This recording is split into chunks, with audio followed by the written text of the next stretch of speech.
Olá, queridos alunos, tudo bem com vocês? Prontos para mais uma aula de ensino religioso? Vamos lá então? Teve uma folguinha agora, na semana passada, o professor pediu para que vocês fizessem uma revisão daquilo que não tinham feito, colocassem tudo em dia, né? Então foi bem tranquila a semana passada. Agora nós vamos retomar a nossa aula da semana retrasada, que nós estávamos falando sobre o que mesmo? Sobre o diálogo interreligioso. Mas para isso, eu gostaria de convidá-los para que nós nos colocássemos na presença de Deus, pedindo as luzes do Espírito Santo para que Ele venha sobre nós, nos abençoe, nos cuide nesse dia, abençoe os nossos projetos, a nossa família, os nossos sonhos. Amém. Em nome do Pai, do Filho e do Espírito Santo. Amém. Agora vamos dar continuidade à nossa aula, correto? Bom, gente, nós estávamos falando sobre diálogo interreligioso, né? A prof estava explicando a diferença, novamente, do diálogo interreligioso para o diálogo ecumênico. Mas eu deixei para vocês também as questões da página 211, correto? Que dizia a primeira: qual a importância do diálogo na vida das pessoas e da sociedade? O que vocês responderam aí no caderno de vocês? Espero que tenham respondido, porque conforme a gente vai respondendo as atividades, nós vamos tendo no nosso caderno o conteúdo, né? Também fora o que a gente tem no livro, né? E a gente vai fixando e aprendendo juntos. E o diálogo interreligioso é algo muito atual, bastante atual, tá? Então, qual a importância do diálogo na vida das pessoas e da sociedade? Qual é a importância do diálogo? Eu penso que o diálogo é muito importante, né? A gente passa a conhecer as pessoas, a gente passa a ser conhecido, né? A gente passa a ter laços de amizade, de trabalho. Eu posso colocar a minha opinião da mesma forma que a pessoa também pode colocar a opinião dela, né? E a gente passa a se respeitar, né? Então, o diálogo é algo muito importante. A gente percebe que nos dias atuais, nós percebemos uma falta muito grande, bastante significativa, né, de diálogo nas nossas casas, nas nossas famílias, né? As pessoas não param mais para conversar. Hoje a tecnologia tomou um bom tempo. Claro que as pessoas conversam também pela parte tecnológica, só que não é a mesma coisa você estar olhando, né? Por que as pessoas não sabem mais se portar na frente das outras? Estar juntas, ficam tensas, nervosas, porque não se dialoga mais, não se conversa mais, né? Então, a importância do diálogo. E depois tinha outra pergunta que dizia: por que o diálogo interreligioso representa uma esperança para a humanidade? Por que representa uma esperança? Eu acredito, no meu ponto de vista, que representa essa esperança no mundo que não oferece muitas coisas para nós. Então, quando eu percebo que há diálogo e não há atrito, conflito, brigas, é algo muito precioso. E quando a gente pode dialogar, todos têm a ganhar. Não é verdade? A gente pode pensar uma, duas ideias, mas quando a gente começa a dialogar com as pessoas, surgem outras ideias. E às vezes ideias muito melhores, né? Que venha contribuir, que venha somar por uma causa justa, correto? Então, o diálogo interreligioso é o diálogo entre as religiões, lembram? Entre todas as religiões que queiram participar de um diálogo, né, interreligioso. Lembrando, alunos, que o diálogo ecumênico, ecumenismo, nós já falamos sobre isso, é o diálogo entre as igrejas cristãs. Então, o ecumenismo professam uma fé ao cristianismo, um Deus trindade, um Deus unitrino, como a gente aprendeu ano passado sobre o cristianismo, né? A divindade de Jesus Cristo, o mesmo batismo. Então, professam essa mesma fé cristã, porém são de igrejas de linhas diferentes. Então, o ecumenismo é um diálogo que tem muito forte o diálogo do amor, o ensinamento do amor. O amor é mais, né? O próprio Jesus diz: eu vim para que todos tenham vida e vida em abundância, certo? E aí, alunos, eu preparei para vocês, que eu estou encaminhando aí, vocês receberam, essa folhinha onde fala aqui qual a diferença entre diálogo ecumênico e diálogo interreligioso. Eu gostei bastante desse texto que eu encontrei, tá? Fala muito explicadinho, tá? Essa parte do diálogo ecumênico, do diálogo interreligioso. Eu tirei de um site, tá aqui o link, com a explicação de um padre redentorista, tá? Que ele explica muito bem, bem simples, um videozinho, se você quiser acessar, está lá também. Eu coloquei lá, aqui embaixo, para vocês estarem acessando o link, se vocês quiserem, do YouTube, para ouvir também a explicação dele. Sempre alguma coisa a mais. Mas eu queria ler aqui um pedacinho para vocês, que é o parágrafo 5º. Enfim, o diálogo interreligioso nos ajuda a discernir como a graça de Deus age no coração humano, em todos os povos e culturas, para que aprendamos a respeitar as várias tradições religiosas e a construir uma sociedade de comunhão, de justiça e paz, no respeito profundo ao ser humano e no cuidado com o meio ambiente, pois todos compartilhamos uma casa comum. Achei muito bacana esse trechinho aqui do parágrafo 5º, tá? Bom, vocês têm esse texto complementar, eu gostaria que vocês estivessem imprimindo, dando um jeitinho de imprimir, às vezes não tem em casa, mas um colega pode fazer isso para você e depois estar te entregando, para que você tenha esse conteúdo, alunos. É muito bacana a gente estar falando sobre o ecumenismo, sobre o diálogo interreligioso, o respeito às tradições religiosas, né? O respeito ao diferente, isso é muito bacana, tá? Então a prof deixou um conteúdo complementar para que vocês estejam colando no caderno de vocês, né? Ou peçam às vezes para os pais que possam estar imprimindo no trabalho. Eu acho que não é muito difícil não, tá? Então dobrar, eu vou colar já o meu, dobrei aqui já bonitinho e vou colar no meu caderno, tá? De ensino religioso do 2º ano. Pronto. Continuando a falar de diálogo interreligioso, eu gosto muito de falar sobre isso. Eu acho que o mundo só tem a ganhar quando a gente fala desse diálogo, quando a gente fala de encontro, quando a gente fala de proximidade, de se aproximar, de estar junto com o diferente, a gente só ganha, como eu falei já, tá? Agora, na página 210, eu quero que vocês acompanhem comigo a página 210, que fala sobre as condições essenciais para esse diálogo, para nós termos um diálogo interreligioso, tá? Traz algumas dicas para nós. Nós temos ali, a primeira dica fala da humildade. Humildade, o diálogo exige, antes de qualquer coisa, uma disponibilidade interior de abertura e acolhimento. Quem está cheio de si não consegue abrir espaços para a presença dos outros. Se eu não tenho humildade, né? Se eu acho que eu sou superior e não dou espaço para o outro falar, eu não posso ter um diálogo, né? Eu não posso ser autoritário, né? Eu não posso impor a minha fé, nenhum tipo de proselitismo, né? Então eu tenho que ser humilde, saber ouvir, por mais que eu não concorde, mas eu tenho que saber ouvir. Para que quando eu falar, as pessoas também saibam me ouvir. Poxa, na hora que eu estava falando, aquela pessoa estava me ouvindo. Então agora eu também vou ouvi-la. Correto?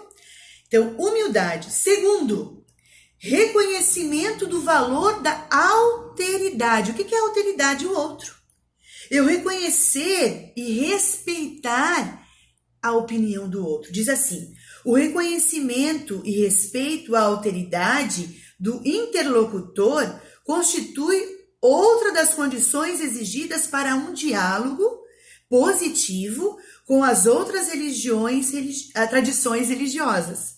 Daí a importância da abertura desinteressada às convicções do outro e o respeito à sua identidade. Como eu falava da humildade, como eu desejo que o outro tenha que ser humilde e respeite a minha identidade religiosa, eu preciso respeitar o outro. No espaço dele, mesmo sem estar concordando, eu já tenho que ter esse pensamento de respeito. Eu já não posso ir para brigar, para discutir. Isso não é diálogo, tá, minha gente? Terceiro ponto para um diálogo interreligioso positivo. Fidelidade à própria tradição. Mas o que é isso, professora? eu ser fiel à minha tradição religiosa, né? Eu mostrar que eu amo a minha tradição religiosa. E quando eu demonstro que eu amo, que eu tenho a minha identidade religiosa, que eu pratico, as pessoas passam a me respeitar também. Passam a me olhar, nossa, como ela acredita, ou ela segue a sua tradição de uma forma tão linda, né? Então, ter a fidelidade, não quiser mudar de opinião só para agradar o outro, não.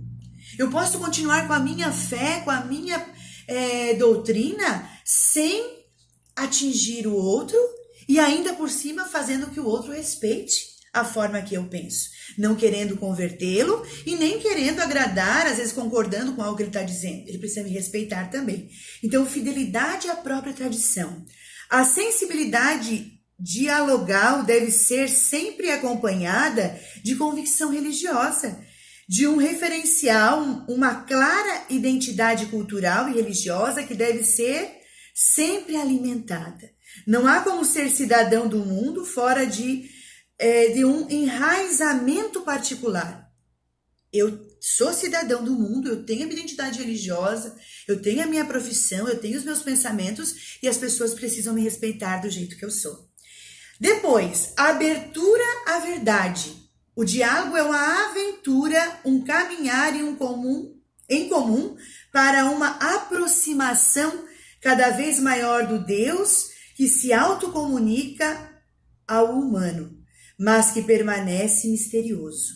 Trata-se de um caminhar em que cada um dos interlocutores que estão conversando, dialogando, permanecendo fiel à sua identidade religiosa e verdade particular, é convidado igualmente a participar de uma celebração da verdade, que ultrapassa a particularidade específica de seus horizontes, provocando assim uma recíproca conversão. Quer dizer o quê? Que eu preciso dar abertura para a verdade do outro, não apenas querer colocar a minha verdade, correto? Eu preciso ouvir o outro, eu preciso respeitar. E o último ponto aqui na página 11, já estamos lá agora, compaixão ativa. Ser alguém compassivo significa ter entranhas de misericórdia, longe de ser identificada com um mero sentimento de piedade.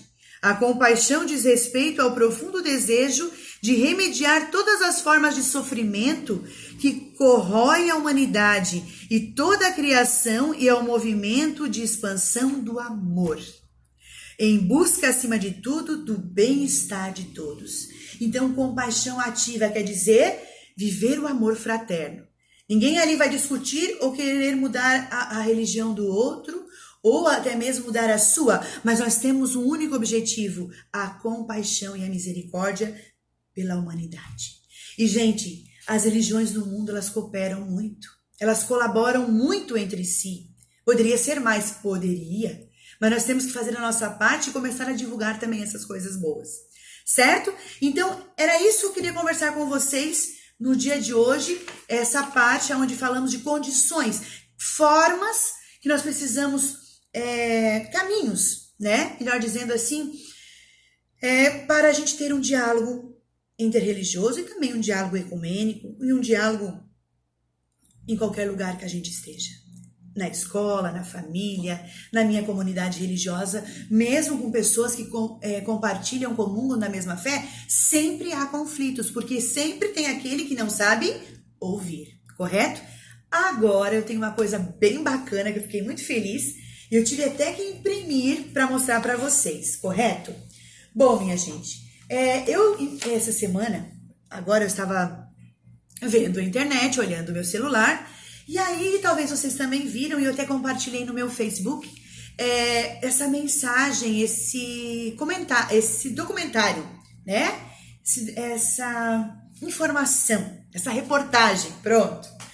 Vocês viram que, olha só, quero que vocês vejam aí. Conseguem? Estão vendo? Aqui está dizendo que líder budista de Mianmar doa $10 mil ao Fundo de Emergência Covid-19 criado pelo Papa Francisco. Um diálogo belíssimo interreligioso. Religiões diferentes, cristianismo, budismo, mas pelo um bem maior. E aqui, olha só que bacana essa foto que eu imprimi. O Papa falando com os monges. Gente, isso é precioso. Eu fiquei tão feliz em ter algo assim bem atual para mostrar para vocês, né? Religiões diferentes, mas que o amor é igual. A caridade é igual. As pessoas, o próximo, aliás, é algo comum, é incomum, vamos por assim, nas doutrinas religiosas. E diz assim, ó, esse valor soma-se aos $750 mil já alocados pelo Papa Francisco como uma contribuição inicial ao fundo para o qual as igrejas locais foram convidadas a contribuir. O monge entregou a quantia ao arcebispo de Mandalay, acho que se pronuncia assim, Dom Marco Tin Win, a quem também ofereceu sacos de arroz, feijão e outros alimentos para as necessidades da arquidiocese durante a emergência da pandemia. Gente, isso aqui que nós estamos conversando, algo a mais. Ninguém está querendo converter ninguém, mas há um diálogo, há uma confiança, né? Os monges confiaram neste fundo que o Papa Francisco está colocando para ajudar as pessoas. Isso é maravilhoso, tá? Então, eu fiquei muito feliz em poder compartilhar. Deus é providente. Eu digo, opa, eu quero mostrar para ele sim algo bem atual. Eu até coloquei aqui a data, alunos, ó, dia 6 de abril foi quando, eu não sei se foi quando aconteceu isso ou quando saiu a notícia, tá? Então, uma coisa bem atual, que não é coisa passada não, tá bom, minha gente? Tô gostando bastante de falar sobre esse assunto. Beleza. Agora, deixa eu voltar na atividade da semana retrasada. Eu tinha colocado mais um link, né, de um diácono que falava sobre o diálogo interreligioso e ecumenismo. Acredito que vocês assistiram também, estava lá. Nesta aula de hoje, está indo também mais, além do vídeo desta aula, está indo para vocês entrarem no Facebook para ver este documentário. Eu coloquei o link para vocês dizerem, a professora está inventando. Não, tem muito mais coisa escrito lá, tá? Está aqui o link para vocês, vai estar lá no sistema, no planejamento, tá? Para vocês estarem acessando e vendo. E também, deixa eu ver o que mais que eu queria falar para vocês. Ótimo, o texto que a prof falou, né? Que eu estou encaminhando também. O link do Padre Redentorista que fala sobre diálogo interreligioso de uma forma bem simples também, bem tranquila. Agora, está passando bastante nosso tempo, eu quero deixar a atividade para vocês, alunos do segundo ano. Olha só, eu pedi para que seja feito no caderno, faça um acróstico com o tema diálogo interreligioso. Ai, professora, acróstico. Você vai pôr lá no teu caderno a palavra diálogo, essas duas palavras, né? Diálogo interreligioso. E você vai colocar em palavras mesmo o que significa esse diálogo, tá? Então, a professora tem que iniciar com a letra? Não, ela pode estar no meio da palavra, tá? Então, tem a ver com humildade, que nós falamos hoje, tem a ver com reconhecimento do outro, tem a ver com fidelidade à própria identidade, tem também a ver com abertura da verdade, compaixão, misericórdia, respeito. Nossa, é muito fácil. Fechou? Essa é uma atividade muito simples, por sinal, né? A segunda e a última atividade, alunos, é qual a diferença entre diálogo ecumênico e diálogo interreligioso. Só isso, tá bom? Eu espero que vocês façam o que a prof está pedindo, colhem no caderno o texto, respondam, façam atividade, porque quando eu retornar, eu quero olhar o caderno e vou estar dando uma nota também, porque eu preciso valorizar o aluno que está fazendo, correto? Está fazendo atividade, então eu acho que isso é muito válido. Eu espero que essa aula tenha contribuído para o nosso aprendizado, para o seu aprendizado, tá? Não esqueça de rezar todos os dias, não esqueça de estar na presença de Deus e não esqueça de usar máscara quando sair, não esqueça de lavar as mãos, higienizar-se, manter distância, porque logo, logo isso vai passar, tá bom? Beijo e até a próxima aula, se Deus quiser.